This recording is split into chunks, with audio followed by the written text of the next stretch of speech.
கவலைகளை எப்படி எதிர்கொள்வது இதோ சொல்லி தருகிறேன். இங்க நம்ம கவலைப்படாம இருக்கணும் அப்படின்னாலே அதுக்கே பெரிய பயிற்சி எல்லாம் வேணும், யோக பயிற்சி வேணும். ஏன்னா நம்மளை கவலையோட பாக்குறதுக்கு தான் இந்த உலகம் விரும்புது. நாம சிரிச்சிட்டு இருந்தா அவங்க உம்முனாயிடுறாங்க.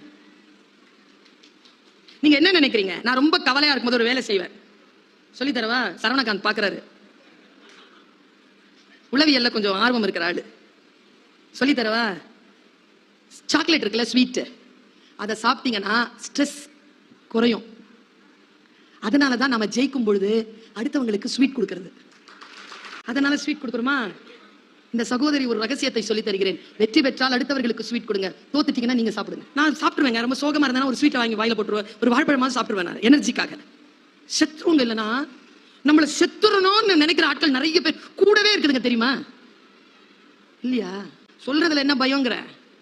இந்த உலகத்துல கவலைப்படாம எப்படி இருக்கிறது? நான் ரெண்டு முக்கியமான இந்த மரத்துக்கு கிட்ட கொண்டு போய் உங்களை நிறுத்திட்டு இளைப்பாருங்கள்னு சொல்லிட்டு போயிடுறேன். இந்த மரத்தை காப்பாத்திக்கோங்க, இளைப்பாருங்கள்னு சொல்லிட்டு போயிடுறேன். பாருங்க, ரெண்டு விஷயம். கிளாரா அப்படிங்கிற ஒரு பெண், அவ ரெட் கிராஸ் ஏற்படுத்தினவ. 97 இயர்ஸ் அவ உயிரோட இருந்தா. பேரழகி. எப்போ? 97லயே. வயதானவர்கள் அழகாக இருப்பதை பார்த்திருக்கிறீர்களா? நம்ம ஊர்ல குறைவு. ஏன்னா இந்த மாதிரி டிபார்ட்மெண்ட்ல வேலை செஞ்சுட்டு, இந்த மாதிரி வீட்டுல இருந்துகிட்டு, இந்த மாதிரி ஊர்ல சுத்திட்டு இருந்தோம்னா எப்படி 50 வயசுலயே 60 வயசு மாதிரி தெரியும், 60 வயசுல 72 வயசு மாதிரி தெரியும். எல்லாம் பிடிச்சி உருவி விட்டுருவாங்க. கிளாரா 97 வயதில் இளமையுடன் அழகாக இருந்தால் அவளிடத்தில் கேட்டார்கள், உங்கள் இளமையின் ரகசியம் என்ன? நான் படிக்கிறேன் இறையன்புவனுடைய புத்தகத்தில். அது ஒரு சொற்களஞ்சியங்க. அந்த மனிதர், அவருடைய இலக்கியத்தில் மேலாண்மைன்னு ஒரு புக் இருக்கு, மூளைக்குள் ஒரு சுற்றுலான்னு ஒரு புக் இருக்கு, போர் தொழில் பழகுன்னு ஒரு புக் இருக்கு, வைய தலைமை கொள்னு ஒரு புக் இருக்கு. முடிஞ்சா கடந்துருங்க, படிச்சு தகவல்கள் கொட்டி தீர்த்திருப்பான் மனுஷன். என் குரு அவர் சொல்றார், கிளாரா சொன்னாள், நான் கவலைகளை நினைவில் வைத்திருப்பதில்லை. யாராவது வந்து அதை நினைவுபடுத்தினா கூடவே இருக்குமே. இன்னைக்கு உங்க வீடு ஏலம் போன நாள்ல மறந்து இருக்கிறேன்ல, நல்லா தானே இருக்கிறேன். நான் நினைக்கிறேன் இந்த ஏப்ரல் மாசத்துல தான் நீங்க டிவோர்ஸ் வாங்குனீங்கன்னு. என்ன உனக்கு இப்போ உங்க தம்பி செத்த நாள் வருதுல்ல 2 வாரத்துலயோ, அது 2 வாரத்துக்கு அப்புறமா வருதியா? செத்து 13 வருஷம் ஆயிடுச்சு. ஏன் இப்போ? கவலைகளை அப்படியே நினைவில் வைத்துக் கொண்டு நம்மை நாசம் செய்யும் உலகம். கிளாராவிடம் கேட்டார்கள், நான் துயரங்களை துக்கங்களை மறந்து போகிறேன். கிளாராவிடம் கேட்டார்கள், அதை நினைவுபடுத்தினால் என்ன செய்வீர்கள்? கிளாரா சொன்னால், நான் அதை மறந்து போனதை நினைவுபடுத்திக் கொள்வேன். நமக்கு நாமளே சொல்லிக்கணும்ல மேடம். நான் இன்னைக்கு ஒரு மந்திரத்தை சொல்லிட்டு போறேன், நாடி மந்திரம் பிடிச்சு வச்சுக்கோங்க. நான் இப்படி யோசித்துக் கொண்டே இருக்கிறேன். நான் படித்து பெற்ற அறிவு, இந்த அறிவை பேசுவது அப்படிங்கிறது இருக்குல்ல, இது ஒரு வேள்வி. யார் ரொம்ப கொடுத்து வச்சவங்க தெரியுமா? பேசுறவங்களா கேட்கிறவங்களா? கேட்கிறவங்க தான்.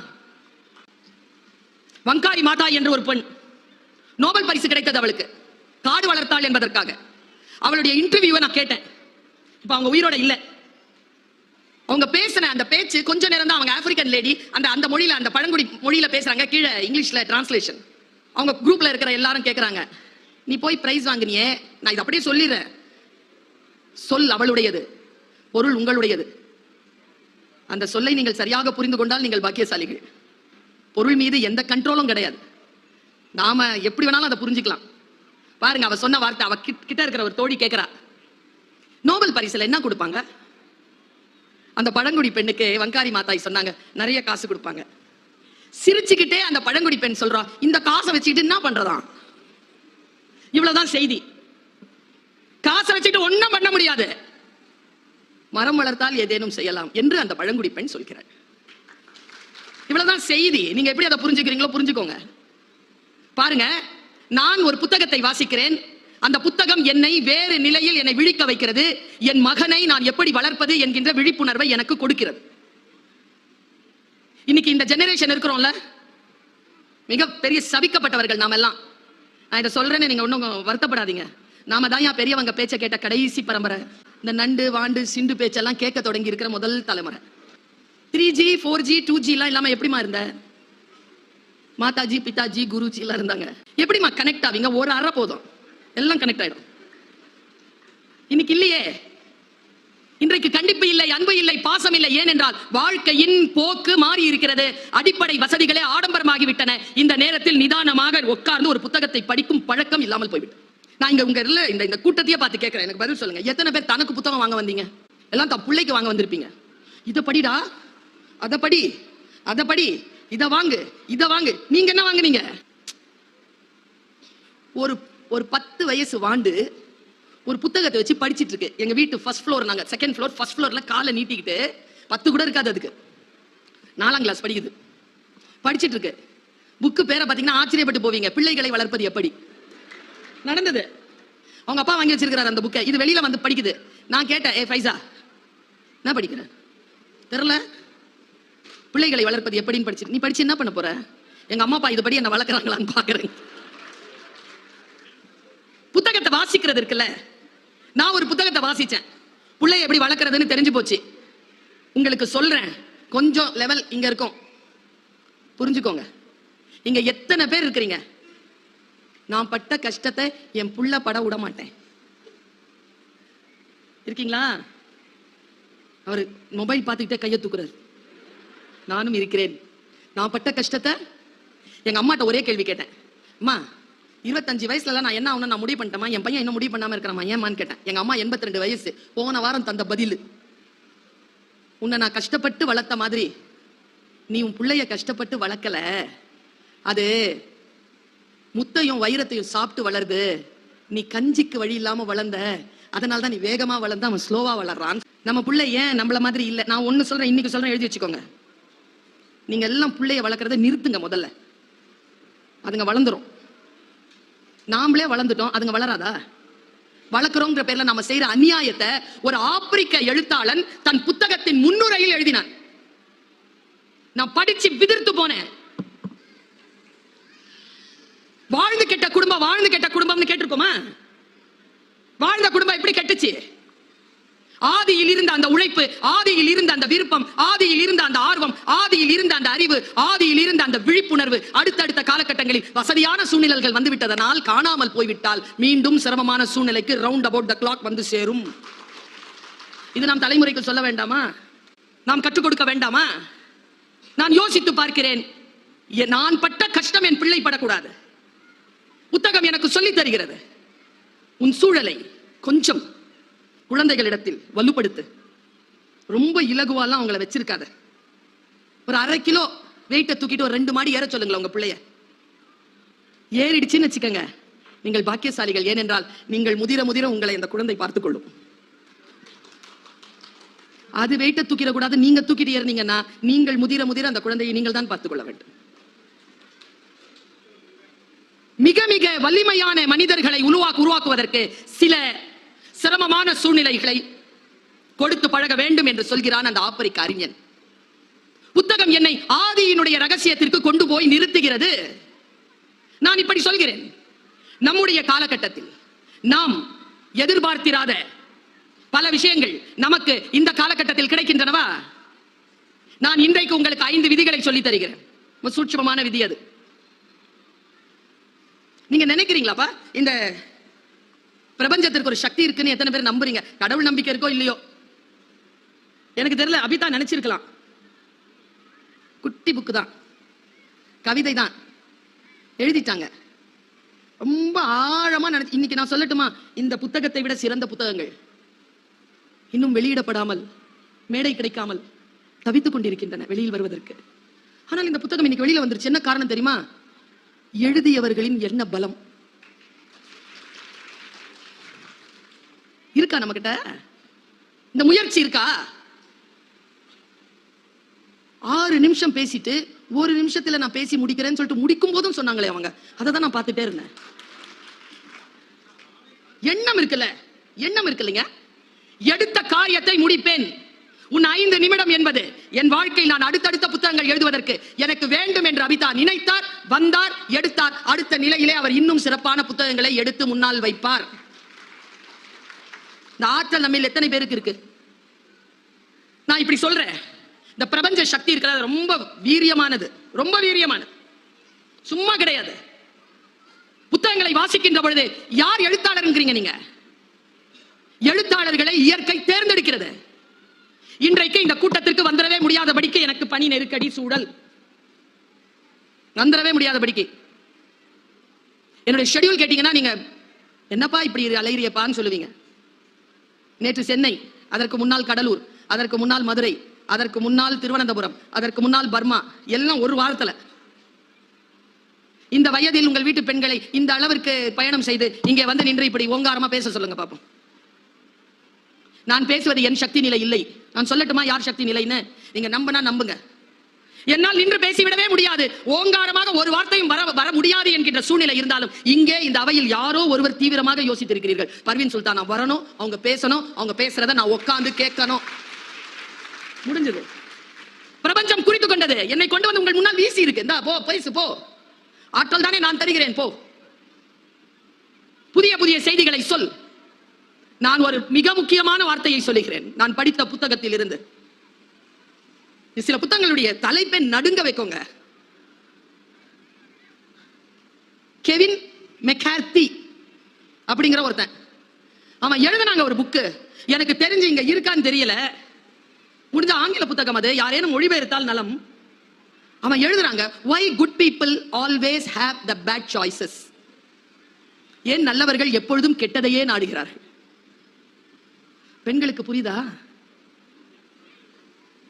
முன்பு ஜெயிக்கிற பெண்களை பாருங்களேன், மோசமான கூட்டாளியை வச்சிருப்பாங்க. புத்தி அப்படி இருக்கும், சூப்பரா இருக்குங்க. ஜெயலலிதா அம்மாவே நான் அதுல சேர்த்துக்குவேன். சூப்பருங்க. அவங்க யார் கூட இருந்தது? யாரை கூட வைத்திருக்க வேண்டும்? நல்லவர்கள், வெற்றியாளர்கள் யாருடன் இருக்க வேண்டும் என்று அந்த புத்தகம் சொல்கிறது. 18 எபிசோட் முடிஞ்சா கடந்துருங்க. 33 மாதங்கள் சிறையில் இருந்த ஒருவன் தான் செய்த குற்றத்திற்காக சிறையில் இருந்தார். அவன் எழுதுகிறான் முன்னுரையில், நான் இந்த சிறை தண்டனையை அனுபவித்தது நான் செய்த குற்றத்திற்காக. ஆனால் அந்த குற்றத்தை செய்யாமல் இருப்பதற்கான அத்தனை வாய்ப்புகளும் என்னிடத்தில் இருந்தன. ஆனால் நான் அதை தேர்ந்தெடுக்கவில்லை. இப்படி எழுதுறாங்க. அவன் எழுதுறதுல ரொம்ப எனக்கு பிடிச்சது என்ன தெரியுமா? Blind spot. புத்தகம் என்னை இழைத்துக் கொண்டு சென்று ஆதி சிந்தனையில் நிறுத்துகிறது. மனிதன் எதற்காக தோன்றினான்? அவன் நாகரீகமானவன், அவன் மொழி அறிந்தவன், அவன் கவிதை தெரிந்தவன், அவன் வார்த்தைகளை புரிந்து கொள்ளுகின்றவன். அந்த ஆதி மனிதன், மொழியை உருவாக்கிய ஆதி மனிதன், அவன் சொல்றான் அந்த வார்த்தையை. அப்படியே கடத்த முடிஞ்சா புரிஞ்சுக்கோங்க.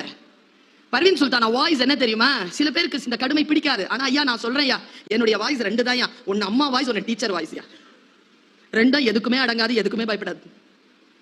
அதுக்கு நோக்கம் என்னன்னா, தன் புள்ள நல்லா இருக்கணும், தான் ஸ்கூல் கிளாஸ்ல படிக்கிற பிள்ளைங்க நல்லபடியா பாஸ் பண்ணணும், அவ்வளவுதான். 2 நோக்கம் தான். வேற எந்த நோக்கமும் தாய்க்கும் டீச்சருக்கும் கிடையவே கிடையாது. அந்த நோக்கம் தான் என்னுடைய டோன். ஒரு பிளைண்ட் ஸ்பாட்டை சொல்றாங்க அவன். முடிஞ்சா இந்த விஷயத்தை கத்துக்கிட்டு போங்க. ஏன்னா உங்களுக்கு நான் ஏதேனும் ஒன்று தருகிறேன்னு வச்சுக்கோங்களேன், நான் கொஞ்சம் உணர்ச்சி வசப்படுறேன், நான் தர்றேன்னு வச்சுக்கோங்களேன், நீங்கள் வாழ்க்கையில் மறுபடியும் பெற்றுவிட முடியாத அந்த நேரத்தை எனக்காக கொடுத்துட்டு இருக்கிறீங்கல்ல. இங்க ஒரு 500 பேர் இருப்பீங்க, 700 பேர், 800 பேர் இருப்பீங்கன்னு வச்சுக்கோங்களேன். இந்த 800 பேருடைய அரை மணி நேரம் எவ்வளவுங்க? 400 மணி நேரங்க. 400 மணி நேரத்தை வாங்கி கொண்டு நான் பேசுகிறேன் என்றால், என் பேச்சினால் உங்களுடைய வாழ்க்கையில் ஏதோ ஒரு சில விஷயமாவது உள்ள போயிட்டு நீங்க வரணும்ல, அந்த பொறுப்பு வரணும்ல எனக்கு. இதுல இன்னொன்னு, நான் என் வாழ்க்கையில் மறுபடியும் பெற்றுவிட முடியாத அந்த மணித்துளிகளுக்கு தான் இப்பொழுது தந்து கொண்டிருக்கிறேன். அந்த கவனமும் எனக்கு உண்டு. இதை மறுபடியும் என்னால் பெற்றுவிட முடியாது இல்லையா என் வாழ்க்கையில. அவன் 18 எபிசோடு எழுதுறான். 18 எபிசோடும் கருப்பு புள்ளி அப்படின்ற ஒரு பொருளை பயன்படுத்துறான். கருப்பு புள்ளி, பிளைண்ட் ஸ்பாட். அதுல அவன் பட்டியல் போடுறா பாருங்க. அந்த பட்டியலை எனக்கு பிடிச்ச ஒரு 4 பட்டியலை மட்டும் சொல்றேன். செலிபிரிட்டி பிளைண்ட் ஸ்பாட் அப்படின்னா,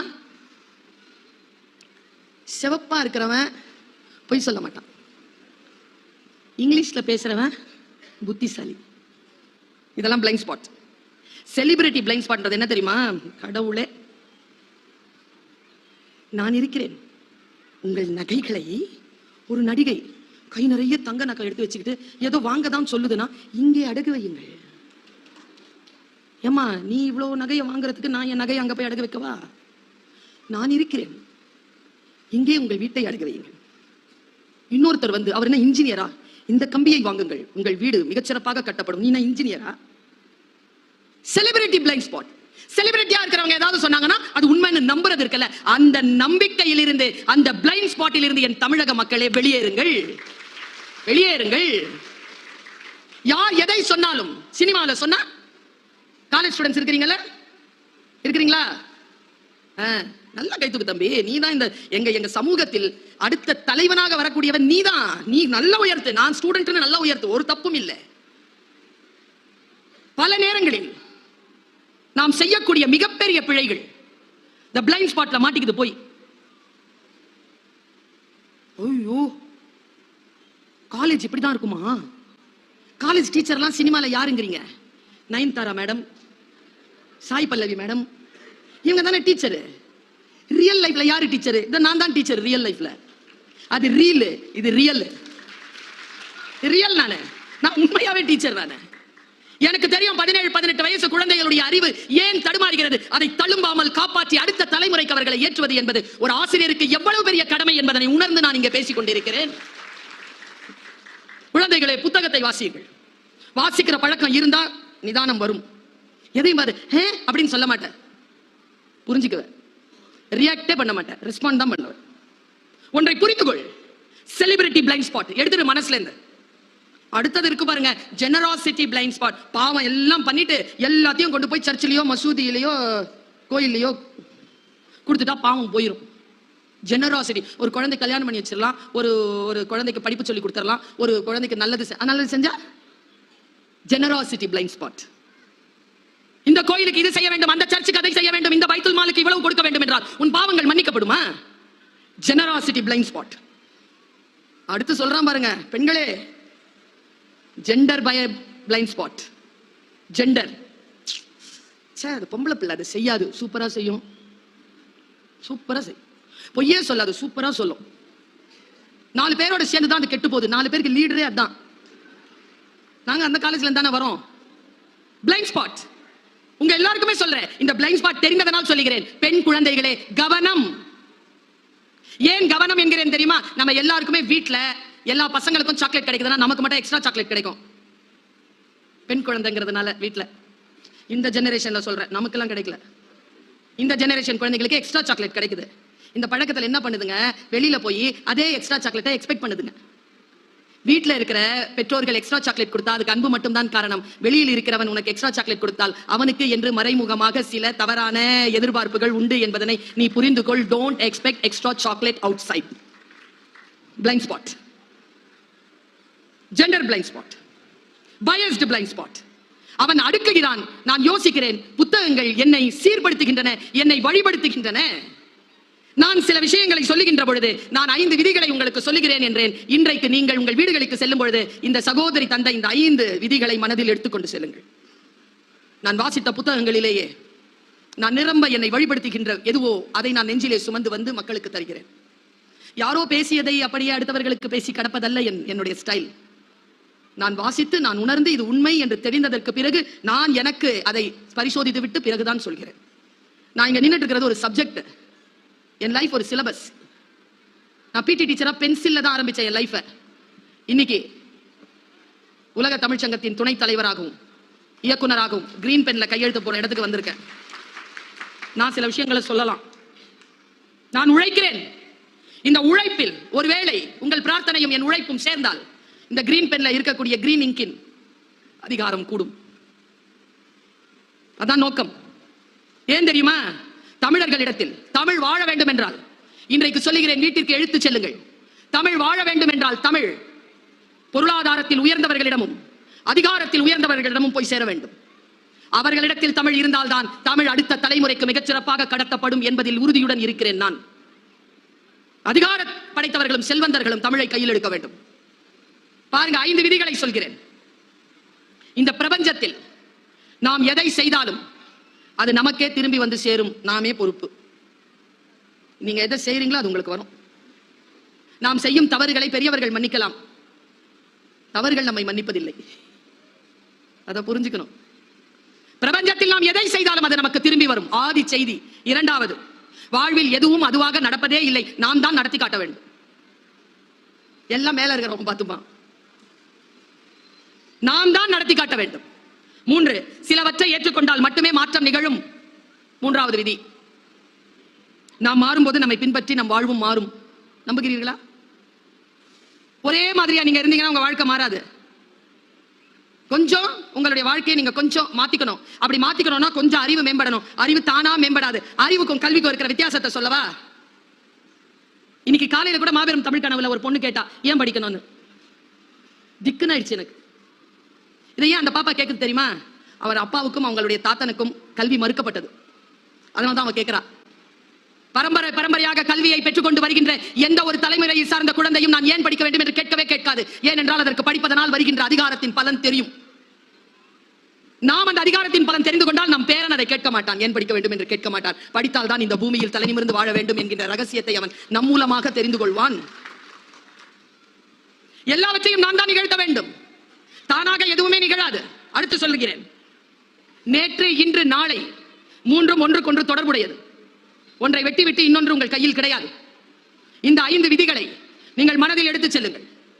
வாழ்க்கை நமக்கு சில வாய்ப்புகளை தருகின்ற பொழுது அந்த வாய்ப்பு கொஞ்சம் காம்ப்ளிகேட்டடான விஷயம் தான் நான் பேசிட்டு இருக்கிறேன். ஆனால் விருதுநகர் வாழ் மக்கள் கேட்டு கேட்டு செவி தழும்பேறியவர்களாக இருக்கிறீர்கள். வெறும் ஜோக்குக்கு மட்டும் கைத்தற்ற ஆள் இல்லை நீங்க.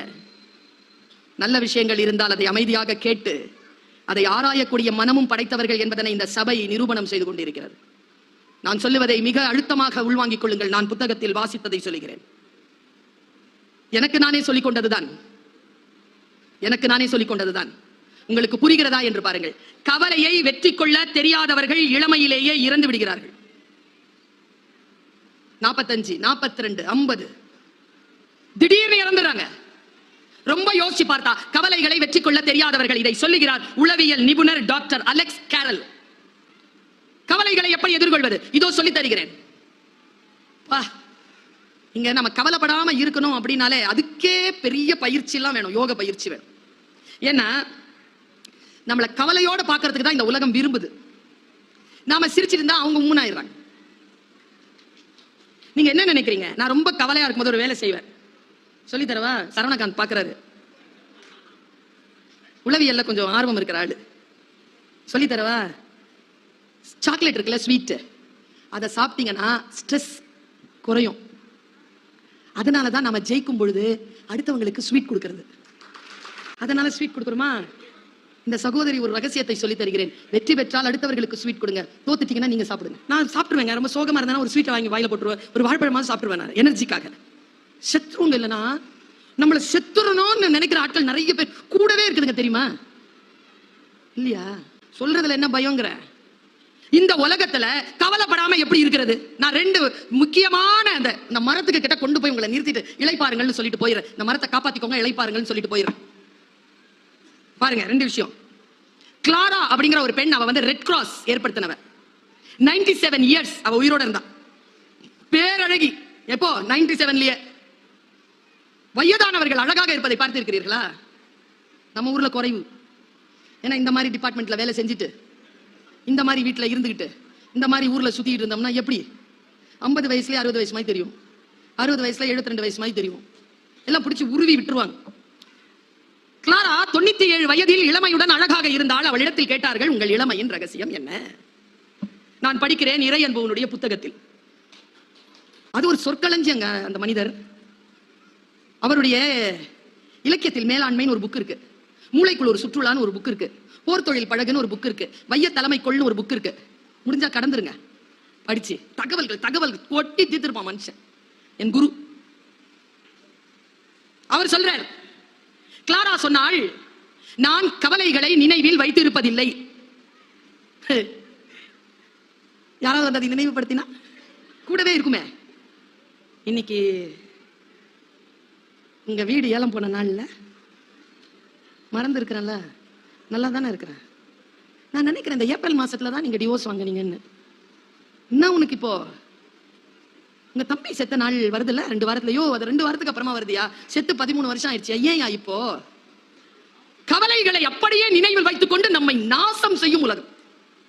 கிளாராவிடம் கேட்டார்கள், நான் துயரங்களை துக்கங்களை மறந்து போகிறேன். கிளாராவிடம் கேட்டார்கள், அதை நினைவுபடுத்தினால் என்ன செய்வீர்கள்? கிளாரா சொன்னால், நான் அதை மறந்து போனதை நினைவுபடுத்திக் கொள்வேன்.